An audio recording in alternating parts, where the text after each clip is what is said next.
कोनो लड़का कोनो लड़की से कहे अरे बा तोहर प्यार में धोखा खाया हो लड़का कहे क्रिया खा के कहा ईमानदारी से प्यार नहीं हो रे तक रही कि ससुरारी ले क्रिया खा के कहा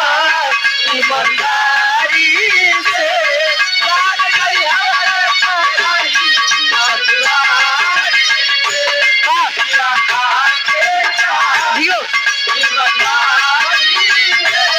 प्यार नहीं हो रे तक रही ससुरारी से। अच्छा अगर क्रिया से लोग मरत होते हैं कसम से लोग मरत होते हैं